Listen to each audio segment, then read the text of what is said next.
Assalamualaikum warahmatullahi wabarakatuh. Untuk pertemuan kali ini membahas kimia fisika untuk materi katalisis ya.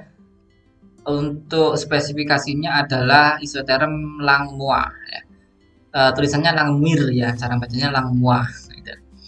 Kita mulai dulu dari pengertian adsorpsi. Namanya katalis ya. Itu reaksinya terjadinya pada permukaan ya. Seringkali untuk katalis itu yang sudah kita kenal adalah katalis homogen dan katalis hidrogen. Contohnya untuk katalis logam itu ya seperti PT, platina, vanadium yang digunakan pada industri itu memang memanfaatkan konsep dari adsorpsi. Jadi reaksinya terjadi pada permukaan. Jadi ada dua jenis adsorpsi yaitu physisorption atau adsorpsi secara fisika, kemudian ada chemisorption. Jadi adsorpsi secara kimia. Apa perbedaannya? Kita bisa lihat dari sifat H2 ini ya. Kalau pada adsorpsi fisika itu antara H2 dengan permukaan adsorpsi logamnya ini terjadi ya gaya van der Waals ya, gaya van der Waals. Jadi tidak terjadi suatu reaksi kimia, tapi hanya gaya antar molekul, antar partikel. Sementara untuk chemisorption itu reaksinya ya terjadi secara kimia. Ada reaksi di sini ya. H2 terputus bentuk reaksi dengan permukaan logam. Ini ada ikatan kimianya. Oke, itu dulu konsep yang harus dipahami ya untuk chemisorption dan physisorption. Perbedaannya harus dipahami. Kemudian ada yang namanya isoterm adsorpsi. Nah, ini maksudnya seperti apa? Ya, dari proses katalisis dalam adsorpsi itu dapat kita hitung seberapa banyak sisi yang sudah terabsorpsi dibandingkan seberapa banyak sisi yang tersedia. Maksudnya seperti ini ya. H ini akan mengabsorpsi seluruh bagian permukaan dari logam ya. Namun dalam prosesnya itu dipengaruhi oleh banyak hal dari tekanan dan suhu. Nah, kemudian pada jangka waktu tertentu H ini bisa mengabsorpsi seberapa bagian ya dari lapisan permukaan logam ini. Artinya ada yang sudah diabsorpsi di sini, kemudian ada yang belum, kan gitu. Nah, nanti ya proses ini dipengaruhi oleh adanya konstanta, ya adanya tekanan, adanya volume. Kemudian ini ada yang namanya istilah ya, ini lambang dari ini ya itu didefinisikan sebagai fractional coverage. Ya, jadi ini adalah fractional coverage, itu rumusnya adalah number of adsorption sites occupied, artinya jumlah dari absorpsi atau sisi absorpsi yang telah berhasil dilakukan ya dibanding dengan jumlah dari absorption sites available. Jadi jumlah dari sisi absorpsi yang tersedia ya. Jadi ini misal ya yang sudah dioccupied, kemudian berarti totalnya ini kotaknya semua ini berarti adalah yang available ya, available. Nah, kemudian pada isoterm Langmuir fractional coverage tadi ya rumusnya adalah Kp per 1 plus Kp, di mana K ini adalah Ka per Kd. Nah, Ka ini adalah K adsorpsi, Kd adalah K desorption. Jadi terjadi kesetimbangan antara adsorpsi dan desorption ya. Jadi ini merupakan adanya konsep kesetimbangan juga karena mengandung harga K. Ini persamaan yang akan digunakan di banyak kasus, banyak soal maupun banyak aplikasi. Nanti bisa kita ubah-ubah sesuai dengan aspek-aspek yang akan dimasukkan ke dalam soal ya. Nah, ini adalah salah satu contoh soal isoterm Langmuir. Data berikut merupakan hasil adsorpsi CO pada batu bara pada suhu 273 Kelvin. Buktikan bahwa data tersebut sesuai dengan isoterm Langmuir. Tentukan harga K dan volume saat complete coverage. Pada tiap data V dikoleksi pada 1 ATM. Oke, berarti kita diberikan data P dan V ya. Padahal tadi untuk rumusnya itu adalah fractional coverage sama dengan Kp per 1 plus KP, ya kan? Nah, bagaimana mengubah ini supaya muncul P dan V? Kita kembali pada pengertian dari fractional coverage bahwa tadi site occupied itu kita bisa ibaratkan dengan V, ya, volume yang telah diokupansi kemudian dibandingkan dengan volume yang tersedia. Kita lambangkan aja dengan V tak hingga gitu ya. Jadi ini tadi adalah V yang terokupansi, yang bawah adalah V yang tersedia atau volume permukaan yang tersedia. Sehingga persamaan ini bisa kita kalikan silang ya, ini menjadi fractional coverage plus KP fractional coverage sama dengan KP. Sehingga harga fractional coverage ini bisa kita substitusi ke dalam persamaan yang bawah ini ya. Jadi untuk harga fractional coverage ini menjadi V per V tak hingga plus KP dikalikan V per V tak hingga sama dengan KP. Oke, sekarang bagaimana memunculkan P dan V sehingga tidak banyak variabel yang muncul? Kita bagi semua ini dengan variabel yang bisa kita hilangkan ya. Jadi kita bagi dengan KV semua sehingga persamaannya menjadi V per KV dikalikan V tak hingga ya.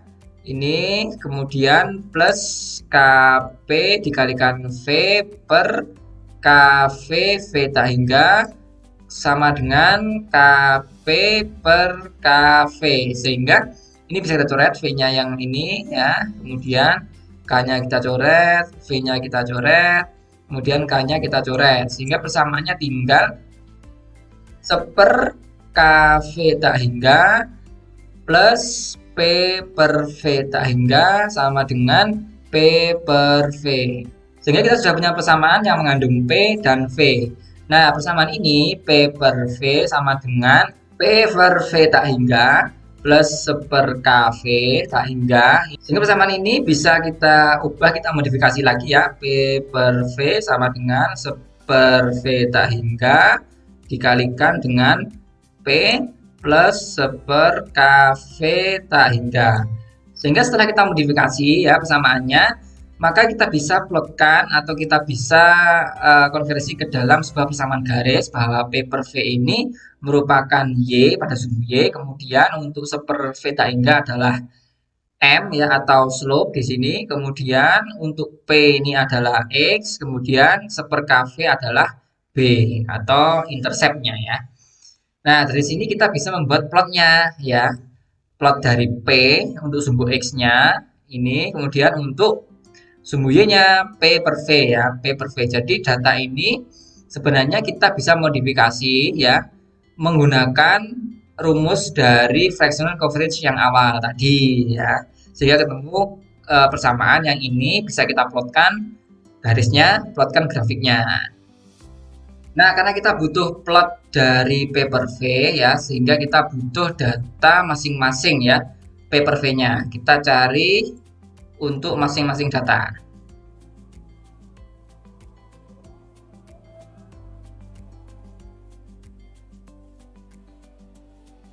Nah ini ya, jadi kita sudah ketemu harga P per V dari masing-masing data sehingga kita tinggal masukkan ke dalam tabel ini. Oke, data telah kita masukkan ke dalam tabel dengan rapi. Kita tinggal buat grafiknya ya, grafik dari plot isoterm Langmuir. Seperti biasa, insert, kemudian chart ya, kemudian nanti pilih X, Y scatter, pilih yang smooth lines and markers, kemudian kita kecilkan dulu ya yang chart areanya. Nah, setelah lebih mudah dilihat, kita masukkan harga X dan Y values. Harga X tadi adalah harga P ya. P kita copy, kita masukkan ke dalam sini ada 7 data. Kemudian untuk harga sumbu Y ini masukkan P per V ya. Kita copy, kita masukkan dalam data ini. Nah, sekarang sudah ketemu garis lurus ya. Kemudian untuk grafiknya ini kita bisa percantik ya dengan berikan keterangan. Ini tadi adalah P per V. Untuk yang bawah sumbu Y adalah P ya. Untuk judulnya silakan diberikan ya. plot Langmuah itu aja. Nah, kemudian untuk warnanya ya, bisa kita ganti juga dengan formatnya di sini, shape fill ya. Nah, warna seperti ini, seperti biasa ya. Nah, kemudian kita mencari harga slope ya, sama dengan slope, tutup buka kurung noun ys-nya kita masukkan ke sini, kemudian titik dua, kemudian noun xs masuk ke sini, tutup kurung, kita enter sama dengan 0,09 ya, 0,009 itu harga slope-nya. Sekarang ini adalah harga slope, sekarang kita cari harga intercept-nya ya, intercept ya. Sama dengan intercept kurung buka noun ys-nya kita masukkan, kemudian titik dua, masukkan noun xs ya, kemudian tutup kurung, enter. Hasilnya adalah 1,19 atau 1,2 ya. Oke ya, sehingga sudah diketahui bahwa harga slope tadi ya, slope-nya adalah 0,009, harga intercept-nya tadi adalah 1,2 ya. Jadi kita bisa konversi ini ke dalam persamaan tadi, bahwa harga slope tadi kan setara dengan 1/V tak hingga ya. Sehingga untuk mencari V tak hingganya kita tinggal konversi 1/slope ya, sehingga 1/slope-nya 0,009. Sehingga harga V tak hingganya ini adalah 111 cm Kb ya. Jadi ini adalah coverage-nya secara keseluruhan ya. Veta hingganya ya 111 cm Kb. Setelah itu dari data intercept ya, intercept tadi kan rumusnya adalah 1/kv tak hingga ya. Sehingga untuk mencari harga K ini maka kita bisa ubah persamaannya menjadi 1/intercept ya dikalikan dengan V tak hingga. Nah, karena interceptnya tadi harganya 1,2 ya, kemudian dikalikan dengan V tak hingganya adalah 111 ini tadi, 111 cm kubik, sehingga harganya ini adalah 7,51 kalikan 10 pangkat min 3 ya, KPA pangkat min 1. Nah, satuan dari intercept tadi ini adalah KPA cm pangkat min 3 atau per cm kubik, sehingga cm kubiknya bisa kita coret ya, tinggal KPA KPA-nya pindah ke atas menjadi KPA pangkat min 1. Jadi harganya adalah 7,51 kali 10 pangkat min 3 untuk harga K, dan harga V tak hingganya adalah 111 cm kubik. Nah, jadi soal ini sudah terjawab ya, harga K-nya terjawab dan volumenya saat complete coverage atau saat V tak hingga ya. Jadi keseluruhan volume dari permukaan adsorpsinya ya sebesar 111 cm pangkat 3. Kemudian untuk harga K-nya adalah 7,51 kali 10 pangkat min 3 KPA min 1 ya. Kita lanjut pada contoh soal ya, tidak grafik tapi numerik ya. Nah, adsorpsi gas pada proses isotermal Langmuah memiliki harga K sama dengan 0,548 kPa pangkat min 1 pada suhu 25 derajat. Hitunglah tekanan saat jangkauan fraksi pada permukaan sebesar 0,15 dan 0,75. Oke, kita pakai rumus yang mana? Sama ya, kita pakai rumus yang awal tadi, bahwa fractional coverage sama dengan Kp per 1 plus Kp, sehingga persamaan ini bisa kita ubah lagi menjadi 1, kita kalikan silang ya, 1 kalikan fractional coverage plus Kp fractional coverage sama dengan Kp. Nah, bagaimana kita bisa memunculkan harga P ya, karena yang dicari adalah hitunglah tekanan ya. Bagaimana kita mengubah ini menjadi P-nya muncul sendirian ya kan? Maka kita bagi semuanya dengan harga K ya, supaya K-nya yang sebelah kanan hilang, supaya P-nya muncul sendirian, sehingga ini menjadi fractional coverage per K plus Kp fractional coverage per K sama dengan Kp per K. Oke, berarti kita coret untuk K di sini ya, coret-coret. coret, sehingga tinggal fractional coverage per K plus P. Fractional coverage sama dengan P. Oke. Sehingga dari persamaan ini kita bisa sendirikan ya, kita pindah ruas supaya P-nya dalam satu ruas ya. Menjadi fractional coverage per K sama dengan P min P fractional coverage. Oke, sehingga untuk harga dari P-nya ya kita keluarkan menjadi fractional coverage per K sama dengan P 1 min fractional coverage. Oke, sehingga persamaan akhirnya dari sini 1 min fractional coverage-nya kita pindah ke sana ya, sehingga menjadi P sama dengan ini adalah fractional coverage per K per 1 min fractional coverage ya, atau bisa juga dalam persamaannya adalah fractional coverage per 1 min fractional coverage ya dikalikan seper K. Oke, ini akan lebih mudah dilihat ya.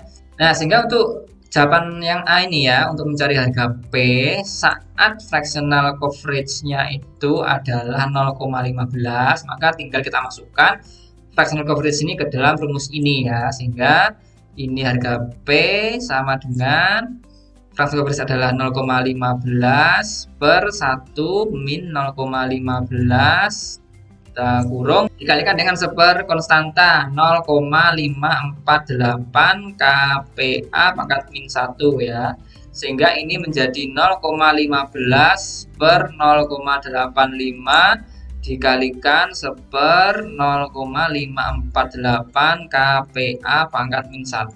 Ini harganya adalah 0,46 kPa ya. Dengan cara yang sama, yang B ini untuk P sama dengan fractional coverage-nya itu adalah 0,75, maka cara yang sama P sama dengan 0,75 per 1 min 0,75 kemudian tutup kurung seper K-nya 0,548 kPa pangkat min 1 ya, sehingga ini harganya menjadi 0,75 per 0,25 dikalikan dengan seper 0,548 kPa pangkat min 1. Ini harganya adalah 5,5 kPa. Oke, jadi tekanannya untuk fractional coverage sebesar 0,15 itu adalah 0,46 kilopascal ya. Sementara itu saat 0,75 atau sudah hampir semua tercover, ternyata tekanannya lebih besar, 5,5. Logis enggak? Logis sekali ya. Jadi ini berbanding dengan tekanan. Kalau hanya 0,15 yang sudah tercover, itu tekanannya hanya sekitar 0,46. Namun semakin lama, semakin tercover hampir habis, 0,75 sudah tercover, maka tekanannya akan semakin besar ya, 5,5 kilopascal. Ini rumus yang paling penting ya, rumus penting, rumus yang bisa diubah-ubah sesuai dengan kondisi dari soal, kondisi dari data yang diberikan. Semoga bermanfaat untuk pertemuan kali ini. Saya akhiri. Assalamualaikum warahmatullahi wabarakatuh.